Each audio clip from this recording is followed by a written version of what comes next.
Alright, so this video is about COCO COIR, or at least this brand of COCO COIR.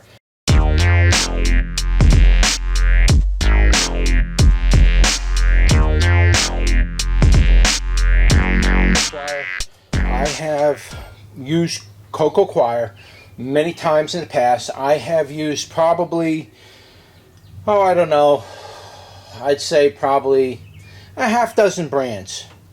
And throughout the years of using COCO COIR, I kind of know its normal behavior, what to do, how it responds, and that kind of a thing.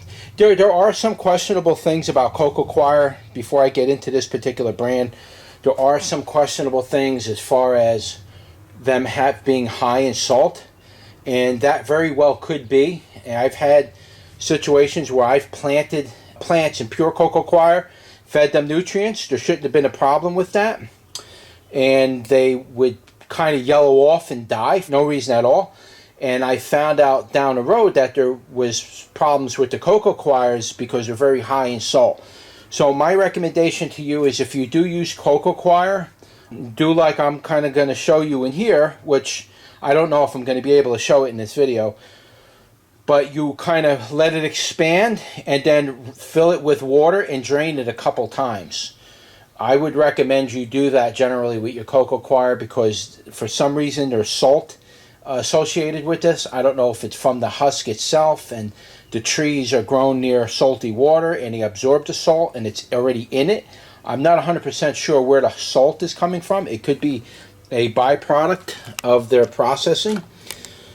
But anyway, in this video, I want to talk about this specific brand. This is the first time I ever used this brand, COCO COIR, whatever it is. I bought it on Amazon. I think I paid 10 bucks for a cubic, whatever this is, a cubic foot, cubic yard. It's one of the blocks you buy when you go in there to buy your COCO COIR. It's one of the bigger blocks. But this is the first time I'm using this particular brand, and here's the stats on it. Alright, just so you can see it. One of the problems I'm noticing with this COCO COIR is it's not expanding. Now, this has been sitting in this pail for about 15 minutes. Normally, when I stick a block of COCO COIR in this container, because this is how I expand my COCO COIR, usually one of these blocks will fill up. Once it's fully expanded, it'll fill it up, packed solid, and I just scoop out what I need. I generally just use these for my wicking cups. But this has been sitting in here now for 10-15 minutes, and it hasn't expanded. At least not much, and that's not a good sign, because I don't know if this is even pure COCO COIR at this point or not. But by now, if this was any other brand of COCO COIR, this block would have been like bulging out of the top of this thing. Believe me. This is a little small to do one of these cubes, but I do it a certain way. It works good for me. If I had a proper block to show you how I would do it in this is an old dry vac container. I use it to expand my COCO COIR. That's about all I use this for. But if you see me do it in the past, you'd understand the method to my madness, basically. But this block, for some reason, is not swelling up. I've read on other people have mentioned in their comments on Amazon about certain COCO COIRs, and they have mentioned that they've bought COCO COIR and they put it in water and it took them like 2 or 3 days to expand it. So I have read that problem before. I'm not 100% sure as to why that is happening. The only thing I could think of that is causing that is that the COCO COIR itself is not pure COCO COIR, or there's two aspects to COCO COIR that make up COCO COIR. There's the cocoa fiber, which is these hairs that you see in here. Okay, that's the cocoa. There's cocoa fiber, I believe, and COCO COIR. Cocoa fiber, when you buy this COCO COIR, it generally should be like a 40-60, like not more than 40 on the fibers, these hairs that you get in there. There shouldn't be higher than that. Not that that's a big deal, but when you're buying COCO COIR, you want to buy COCO COIR that's higher in the stuff that sort of looks like coffee grounds. Okay, that's what you want. Higher quality brands will be very high in the coir part rather than the fiber part. Okay, so when you pay a little more for your brands, $15, $20 for the same block, it should be a very high content of the granulated part of it and the coir and not the fiber. Not that that's a big deal, but it can be a little pain in the neck to work with things that are very high in fiber. And in my case, I'm using them for wicking cups, in my wicking cups for my wicking beds. So I'm not generally concerned too much about that. But if you were going to use it for any other purpose, like mixing it in soil, and you want to get a real good mix with it, you might find that this could be a problem when it's high in fiber, because it's like mixing up a ball of hair, like it's a big hairball. And it doesn't, you gotta kind of like stretch it out and break it, and it doesn't want to come apart, and it's a real pain in the neck. So far as the quality of this particular brand of COCO COIR, I'm not liking the fact that this is not swelling up. Look, I mean, it seems like it's pulling in water, but it's not expanding at all.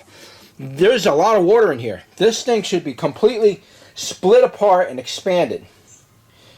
So I'm not happy with that at all. But I just figured I'd let you know. If I had any of the other brands, I would blow those up as well and show you the difference between this fiber, what it's doing, and good COCO COIR that expands right away. Alright, so again, that's this particular brand. You'll find it on Amazon very cheap. I forgot what I paid for it. It was like $10 for that block, and normally these blocks go for like 12 to 15. So I figured I'd go with the cheaper $10 one, see if it made a difference, because I rinsed my COCO COIR anyway. But as far as I can tell you, I'm not happy with the fact that this is not expanding at all. This thing should be swelled up, absorbed. Half of that water in here should have been gone already. I've done enough of these blocks to know how this stuff normally reacts. So my advice to you is, as of right now, unless I see some changes between now and the next time I do a video on COCO COIR, my advice to you is to generally stay away from this particular brand and buy the other ones. I think the brands that I was buying, that was only a little bit more, and the blocks were a lot thicker and they expanded right away. Those were out when I bought these. Yeah, I bought these last year. So they were out, and I wanted to have my COCO COIR ready for my, I'm doing my beds, my wicking beds in here. I'm going to do a video on those very shortly. Normally, I get this in advance so I don't have to fool around, because this is one of the first steps you need when you're setting up your wicking beds, and this is what I use for my wicking cups, and if I don't have this, I can't do anything. So that's that. I guess I'm going to have to try to break this up with a shovel. If there's any updates, I'll add it to the end of this video, but as of right now, my recommendations, again, is to stay away from this brand, COCO COIR from Amazon. I'll leave a link for it in the description, not for you to buy it, but just so you can go in there and read it. You could even leave a comment on their website and point them to the video or whatever. But this is the brand I'm talking about, as well as I'll leave links for other COCO COIRs that I would recommend, like CocoTek. They're one of the best. You're going to pay a lot of money for CocoTek, but you are getting a high-quality cocoa fiber. It's pre-rinsed and everything. So you get what you pay for, right? So, all right, see you on the next one.